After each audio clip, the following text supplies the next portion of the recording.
सुलोचना की 4 बहुएं अलग अलग धर्म की थी। एक बहू हिंदू धर्म की रुचि, क्रिश्चियन धर्म की अलीना, मुस्लिम धर्म की हयात, पंजाबी धर्म की जसलीन, जो कि काफी अच्छी थी। सुलोचना खुद से बात करते हुए कहती है, मेरे एक भी बेटे ने मेरी बात नहीं सुनी, अपनी अपनी पसंद की बहुएं ला कर रख दी और चारों बहुएं अलग अलग धर्म की। बस मेरा छोटा वाला बेटा राहुल ही बचा है जिसकी शादी होनी है, लेकिन मैं उसकी शादी किसी दूसरे धर्म की लड़की से नहीं करवाने वाली। मैं अपनी पसंद की लड़की से ही राहुल की शादी करवाऊंगी। मेरे भी अरमान थे कि मैं अपने बेटे की शादी करवाऊं, अपनी पसंद की लड़की से करवाऊं, लेकिन मेरे एक भी बेटे ने मेरे बारे में नहीं सोचा। अब बस राहुल की शादी में ही मैं अपने अरमानों को पूरा कर सकती हूँ। सुलोचना के ज्यादा अरमान थे कि वो अपने बेटे राहुल की शादी में काफी कुछ अलग अलग करे। और वहीं राहुल एक सिख लड़की हेमा से बहुत प्यार करता है। हेमा राहुल को समझाते हुए बोलती है, राहुल तुम समझ क्यों नहीं रहे? अरे हम दोनों अलग अलग धर्म के हैं, हम दोनों एक दूसरे से प्यार तो कर सकते हैं, लेकिन शादी हमारे लिए मुश्किल हो जाएगी। तुम्हारे घर वाले नहीं मानेंगे, मेरे घर वाले नहीं मानेंगे, और हम अपने परिवार वालों को निराश करके उनके अरमानों को ठेस पहुंचाकर एक दूसरे से शादी नहीं कर सकते। हमें उनके बारे में भी तो सोचना होगा। उन्होंने आज तक हमारे लिए कितना कुछ किया है और अब हम ही उनके बारे में नहीं सोचें, ये तो बिल्कुल अच्छा नहीं लगेगा ना। तुम बिल्कुल सही कह रही हो और तुम्हारी सारी बातों से सहमत हूँ मैं, लेकिन जब हम दोनों एक दूसरे से इतना प्यार करते हैं तो हम दोनों एक दूसरे से शादी ही करेंगे ना। देखो, अगर प्यार आसानी से मिल जाए तो भी बहुत अच्छी बात है, लेकिन अगर उसमें कठिनाई आए तो इसका मतलब ये नहीं है कि हमें अपने प्यार से ही दूर चले जाना चाहिए। मैं तुमसे इतना प्यार करता हूँ, मैं तुम्हें किसी और के साथ नहीं देख सकता। मैं तुम्हारे लिए अपने परिवार को मना लूंगा और मुझे यकीन है कि मेरे परिवार वाले भी मान जाएंगे। मैं भी तुमसे बहुत प्यार करती हूँ, मैं भी तुमसे दूर नहीं रह सकती कि तुमसे दूर रहना मेरे लिए कितना मुश्किल होगा। लेकिन मुझे ये भी लगता है कि हमें अपने परिवार वालों के बारे में भी सोचना चाहिए। आज तक तो हम अपने परिवार वालों के बारे में नहीं सोच रहे थे ना, लेकिन अब मेरे घर वाले मुझ पर दबाव डाल रहे हैं कि मेरी शादी करवाएंगे और मैं नहीं चाहती कि मेरी वजह से तुम्हें जरा से भी ठेस पहुँचे, इसलिए अब हमें अलग हो जाना चाहिए। तुम अपने परिवार पर ध्यान दो और मैं अपने परिवार पर ध्यान दूंगी। ये तुम बहुत गलत कह रही हो। मेरे घर में मेरी सारी भाभियां अलग अलग धर्म की हैं। मैं तुम्हें विश्वास दिलाता हूँ कि मैं अपने परिवार वालों को मना लूंगा, तुम्हारे परिवार वालों को भी मना लूंगा। अगर तुम मेरे साथ छोड़ दोगी तो मैं क्या करूंगा? कम से कम मेरा साथ तो दो ताकि मैं सबको मना पाऊं। देखो, प्यार करना बहुत आसान था, लेकिन प्यार को कामयाब बनाना बहुत मुश्किल होता है और मुश्किल से ही हमें लड़ना है। अगर तुम मेरा साथ दोगी तो हम लोग मुश्किल से आराम से लड़ लेंगे। मुझे माफ कर दो, मैं बस अपने बारे में सोचने लग गई थी। मैंने तुम्हारे बारे में सोचा ही नहीं था। मुझसे दूर जाने की बात से ही तुम इतना घबरा गए थे। मैं तुम्हारे साथ हूँ और हम दोनों अपने परिवार वालों को मनाकर हमेशा साथ ही रहेंगे। देखना, हम जल्दी सबको मना लेंगे। हेमा और राहुल अब दोनों ही अपने परिवार वालों को मनाते हैं और परिवार वालों की रजामंदी से शादी कर लेते हैं। सुलोचना की 5वीं बहू सिख आ जाती है और सुलोचना के अरमानों पर पानी भी फेर देती है। सुलोचना अपनी बहू से खुश तो थी, लेकिन सुलोचना को कहीं न कहीं बहुत सी बातें खाई जा रही थी।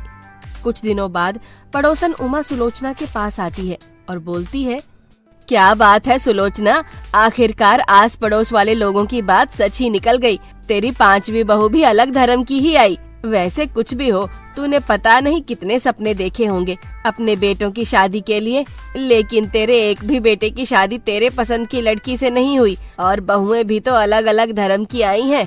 तो खुश तो है ना अपनी बहुओं के साथ? तू यहाँ मेरी खुशी पूछने आई है या फिर अपनी पार्टी का बंदोबस्त करने के लिए आई है? मुझे अच्छे से पता है तू यहाँ क्यों आई है, इसलिए ज्यादा घुमा फिरा कर बातें मत कर। जो भी बात है सीधा सीधा बोलना। मैं तो बस ये कहने आई हूँ कि अब तो तेरे 5 बेटों की शादी हो गई है। घर में कोई दावत का तो प्रोग्राम बना। आस पड़ोस के लोग तेरे घर की दावत का इंतजार कर रहे हैं। 5 धर्म की बहू आई हैं। 5 धर्म की बहू अगर खाना बनाएंगी तो अलग अलग व्यंजन खाने को मिलेंगे। बता तो सही, दावत कब रख रही है? मुझे कुछ नहीं पता। मेरी मर्जी से इस घर में कुछ नहीं हो रहा है, इसलिए मुझसे कुछ मत पूछ। अगर तुझे दावत का प्रोग्राम जानना है तो जाकर मेरी 5 बहुओं से पूछ ले। लेकिन मुझे अपनी बहुओं से कोई शिकायत नहीं है, लेकिन मैं खुश भी नहीं हूँ। मैं करूँ भी तो क्या करूँ? मेरे बेटों ने मेरी नहीं सुनी तो मैं बहू से कैसे शिकायत करूँ? और वैसे भी दावत का तो बिल्कुल भी मन नहीं है। 4 लोग आएंगे, 4 सवाल करेंगे, इससे अच्छा तो कोई दावत ही ना हो। सुलोचना काफी उदास रहने लगी थी। ये सब उसकी 5 बहुएं काफी नोटिस कर रही थी। एक दिन सुलोचना जब अपने कमरे में अकेले बैठी होती है तो सुलोचना की 5 बहुएं उसके पास जाती हैं और रुचि अपनी सास से कहती है, माँ जी क्या बात है, हम कई दिनों से देख रहे हैं कि आप कुछ ज्यादा ही उदास लगती हैं। माँ जी कोई बात है तो हमें बताइए ना, हम आपकी बहुएं हैं, भले ही आपके बेटों की पसंद से आई हैं, लेकिन है तो हम सब आपकी बहू ना। अम्मी जान बोलिए ना, कोई परेशानी है तो, कोई मसला है तो हमें बताइए। तुसी चिंता मत करो मम्मी जी, 5 बहुएं हैं आपकी, 5 बहुओं को अपनी शिकायतें बता दो, चुटकियों में आपकी परेशानियां हल हो जाएंगी। बताइए ना मम्मी जी क्या दिक्कत है आपको। यस मॉम, हम आपके साथ हैं। अगर हमें आप बताएंगी कि आपको क्या प्रॉब्लम है तो देखना गॉड भी आपकी प्रॉब्लम को जल्दी से सॉल्व कर देंगे। बताइए ना मॉम, हम आपके साथ हैं, हम आपको कभी भी अपसेट नहीं देख सकते। पर कुछ दिनों से आप अपसेट दिख रही हैं, इसलिए हमें बिल्कुल भी अच्छा नहीं लग रहा है। अरे तुम 5 मेरी परेशानियां हो, तुम 5 अलग अलग धर्म की बहुएं हो और आस पड़ोस के लोग मुझसे दावत मांग रहे हैं। मैं कैसे दावत दे दूं? तुम 5 अपने अपने धर्म का खाना बना दोगी और कोई कुछ बना दे जो लोगों को पसंद ना आए, पूरा बवाल खड़ा हो जाए, तब मैं क्या जवाब दूंगी? इसलिए मुझे बिल्कुल अच्छा नहीं लग रहा।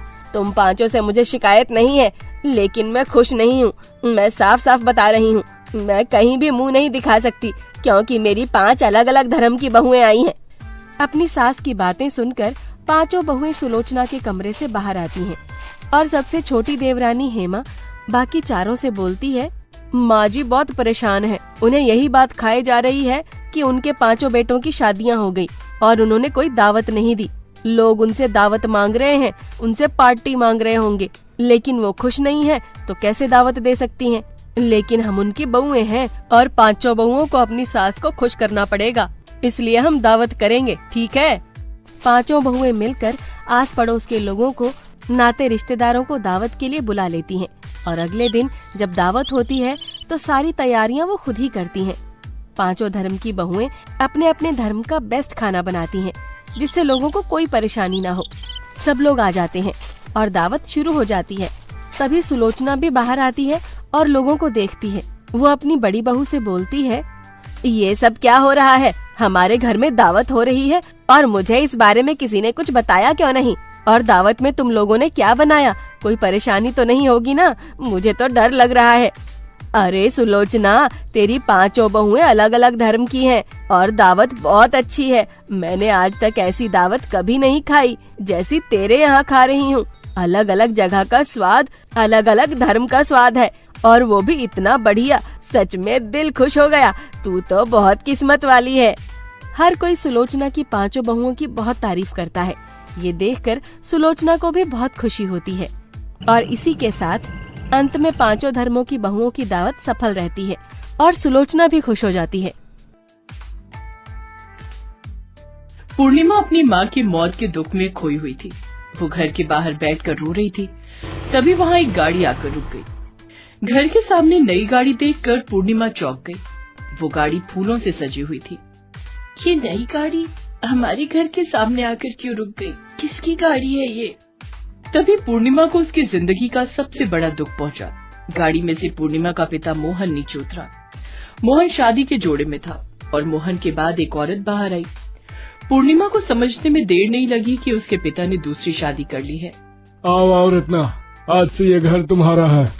वाह, बड़ा सुंदर घर है आपका। लेकिन तुमसे सुंदर नहीं है। चलो अंदर चलो। पूर्णिमा रो रही थी लेकिन उसके पिता ने उस पर ध्यान ही नहीं दिया। मोहन की नई बीवी रत्ना ने पूर्णिमा को देखा और कमरे के अंदर जाने के बाद उसने मोहन से पूछा, वो घर के बाहर जो लड़की खड़ी है वो कौन है? वो असल में वो मोहन घबरा गया लेकिन तुरंत खुद को संभाल कर कहा, वो मेरे घर की नौकरानी है। बेचारी के माँ बाप मर गए हैं, यहाँ आकर रो रही थी तो मैंने उसे काम पे रख लिया। वाह, कितना बड़ा दिल है आपका। लेकिन वो अभी भी क्यों रो रही है? माँ बाप को याद कर रही है शायद। मैं चाहे जितना भी प्यार दे दूं, माँ बाप की जगह तो कोई नहीं ले सकता ना। हाँ, ये तो बिल्कुल सही कहा आपने। आप कितने अच्छे हो। हाँ, खैर अब जाओ, मुंह हाथ धो लो। मैं पूर्णिमा को खाना बनाने के लिए कहता हूँ। रत्ना मुंह हाथ धोने के लिए बाथरूम में चली गई। तभी मोहन ने पूर्णिमा माँ, अरे पूर्णिमा, इधर आ, करमजली, इधर आ। पूर्णिमा रोते हुए आई। पापा, आपने फिर से शादी कर ली पापा। चुप, एकदम चुप। आज से तू मुझे पापा कहकर नहीं बुलाएगी। मैं तेरा बाप नहीं हूँ, मुझे तो बेटा चाहिए था, लेकिन तेरी माँ ने तुझे जन्म दिया। आज से तू इस घर की नौकरानी है, और रत्ना को कुछ भी बताया ना तो मैं तुझे इस घर से तो क्या, इस दुनिया से निकाल दूंगा। हाँ। पूर्णिमा के पास जाने के लिए कोई जगह नहीं थी, इसीलिए उसे मोहन की बात चुपचाप माननी पड़ी। उसने अपनी नई सौतेली माँ के लिए खाना बनाया। ये लीजिए मालकिन, खाना बन गया है। अरे वाह, तुमने इतनी जल्दी खाना बना लिया, गुड गर्ल। अरे रत्ना, ऐसे इतना सर पे मत चढ़ाओ, नहीं तो कुछ दिन बाद ये सर पे चढ़कर नाचेगी। तू जा, अब हम खाना बनाएंगे। पूर्णिमा रसोई में ही सो गई। उसकी माँ को मरे हुए सिर्फ 1 हफ्ता हुआ था। पूर्णिमा अभी भी उस सदमे से बाहर नहीं निकल पाई थी। स्कूल जाते वक्त वो अपनी माँ को हंसती हुई देखकर गई थी, लेकिन लौटकर उसने देखा कि उसकी माँ जमीन पर लेटी हुई है और उसका शरीर सफेद चादर से ढका हुआ है। माँ, माँ आपको क्या हुआ? माँ, माँ बात करो। माँ, माँ आपकी तबीयत खराब है क्या? कुछ तो बोलो ना माँ। माँ। पास में ही मोहन बैठा हुआ था। उसने कहा, वो बात नहीं करेगी, वो मर चुकी है। मर चुकी है मतलब? कैसे हुआ ये सब? जाते वक्त तो माँ एकदम ठीक थी। अरे मौत कब और कैसे आ जाए ये कौन बता सकता है। चल हट जा, तेरी माँ को शमशान ले जाना है। पूर्णिमा अपनी माँ को छोड़ना नहीं चाहती थी। वो अपनी माँ की लाडली बेटी थी। उसकी माँ उससे बहुत प्यार करती थी। वो अपनी माँ की डेड बॉडी को जोर से पकड़े हुए थे, लेकिन मोहन ने जबरदस्ती पूर्णिमा को वहाँ से हटा दिया और घर के बाहर फेंक दिया, और फिर डेड बॉडी लेकर वहाँ से चला गया। उसके बाद पूर्णिमा ने और कभी अपनी माँ को नहीं देखा। आज रसोई में सोए हुए पूर्णिमा यही सब सोच रही थी और रो रही थी। माँ, काश मैं उस दिन स्कूल ना गई होती तो आज आप जिंदा होती। मुझे पता है मैं घर पर रहती ना तो मैं आपको बचा लेती, नहीं तो मैं भी आपके साथ चली जाती। माँ, अब कहाँ हो माँ, अब कहाँ हो? इतनी सी उम्र में माँ को खोने का दुख क्या होता है वो सिर्फ उसे ही पता होता है जिसने अपनी माँ को खोया हो। ऊपर से अब पूर्णिमा की नई सौतेली माँ आ चुकी थी। उसे पूर्णिमा बता भी नहीं सकती थी कि असल में वो इस घर की बेटी है। दिन बीतने लगे। धीरे धीरे मोहन ने रत्ना के मन में भी जहर घोल दिया। रत्ना पहले पहले तो पूर्णिमा के साथ अच्छा बर्ताव करती थी, लेकिन धीरे धीरे वो भी पूर्णिमा से दिन रात बस काम करवाने लगी। पूर्णिमा सुबह से उठकर घर का काम करती थी और फिर स्कूल जाती थी। स्कूल से लौटकर रात तक वो फिर से घर का काम करती थी। इसी तरह दिन बीत रहा था। पूर्णिमा को कम से कम स्कूल में तो थोड़ा आराम मिलता था, लेकिन मोहन को तो बस एक ही चीज से मतलब था, उसे बेटा चाहिए था। कुछ ही दिन में रत्ना गर्भवती हो गई और मोहन ने उससे कहा, सुनो रत्ना, अब से तुम केवल नहाने और बाथरूम जाने के लिए बिस्तर से उठोगी, बाकी समय बिस्तर पर ही रहोगी, समझ गई? अच्छा, और बिस्तर पर मुझे खाना लाकर कौन देगा? क्यों, पूर्णिमा है ना? वो तो स्कूल चली जाती है।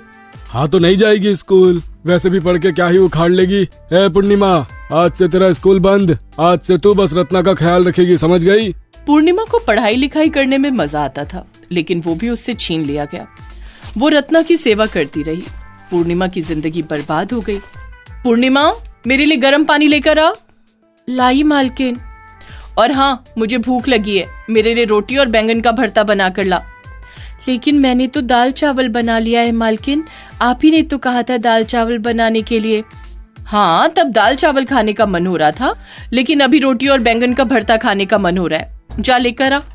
पूर्णिमा, रत्ना जो बोल रही है वो चुपचाप कर, नहीं तो। अभी रोटी और बैंगन भरता लाती हूँ मालकिन। हाँ, लेकिन उससे पहले मुझे 1 कप चाय देकर जाना। ठीक है मालकिन, अभी लाती हूँ चाय। वो पूरा दिन रत्ना और मोहन की फरमाइश सुनती थी और रात को रसोई में सो जाती थी। कभी कभी उसे खाना भी नहीं मिलता था। वो सोए हुए बस अपनी माँ को याद करती थी। माँ, आप मुझे लेकर क्यों नहीं गई? माँ, मैं अकेली यहाँ बहुत दुखी हूँ। रत्ना को गर्भवती हुए 8 महीने हो चुके थे। मोहन बेसब्री से उसकी डिलीवरी का इंतजार कर रहा था। कुछ दिन बाद रत्ना के पेट में दर्द शुरू हुआ। लेबर पेन की वजह से उसे अस्पताल में भर्ती होना पड़ा। इधर पूर्णिमा घर संभालने लगी। एक रात पूर्णिमा सोई हुई थी, तभी उसके सपने में उसकी माँ आई। बेटी, मैं कहीं नहीं गई हूँ, मैं यही हूँ, तेरे पास, तेरे दिल में। बेटी, फिर से एक बड़ा खतरा आने वाला है, तू सतर्क रहना, तुझे होशियारी से काम लेना है। सतर्क रहना बेटी, सतर्क रहना। पूर्णिमा की नींद टूट गई। माँ मुझे सतर्क रहने के लिए क्यों कह रही थी? क्या खतरा आने वाला है? नहीं, मुझे सतर्क रहना ही होगा। अगले ही दिन अस्पताल में रत्ना ने एक लड़की को जन्म दिया और उसे लेकर घर चली आई। रत्ना बहुत खुश थी, लेकिन मोहन गुस्से से लाल हो गया था। फिर से बेटी, लगता है ये रत्ना भी लड़का नहीं पैदा कर सकती, अब इसे भी मारना पड़ेगा। मोहन ने दुकान से मिठाई खरीदी और उसमें जहरीली दवाई मिला दी, लेकिन उसे ये मिलाते हुए पूर्णिमा ने देख लिया। मोहन ने मिठाई का डिब्बा रत्ना को दिया और कहा, ये लो रत्ना, मिठाई लाया हूँ, मेरे यहाँ से जाने के बाद खा लेना। हाँ। मोहन चला गया। रत्ना जैसे ही मिठाई खाने को गई, वैसे ही पूर्णिमा दौड़कर आई और मिठाई फेंक दी। ये क्या किया तूने? आपकी जान बचाई। पूर्णिमा ने अब रत्ना को सब कुछ सच सच बता दिया। क्या तू उनकी बेटी है? तेरी माँ मर गई है, वो मुझे भी मारना चाहते थे। हाँ माँ, मैंने अपनी आंखों से देखा, लगता है मेरी माँ को भी पापा ने ऐसे ही मारा है। मेरे दिमाग में एक आइडिया है, आप और मैं मरने का नाटक करके पड़े रहते हैं और मोबाइल का कैमरा ऑन करके रख देते हैं। दोनों ने वही किया। कुछ ही मिनट के बाद मोहन वहाँ आया। मर गए दोनों। हाँ, इसी तरह पूर्णिमा की माँ को भी मारा था मैंने। अब मैं फिर से शादी करूँगा, मुझे बेटा ही चाहिए। तभी पूर्णिमा और रत्ना दोनों उठ गई। सब कुछ रिकॉर्ड हो चुका है, पुलिस भी आती ही होगी, आपका भांडा फूट गया है। पूर्णिमा की वजह से मोहन पकड़ा गया। पुलिस ने उसे अरेस्ट कर लिया। पूर्णिमा ने रत्ना को माँ कहकर पुकारा और माँ बेटी खुशी खुशी रहने लगी।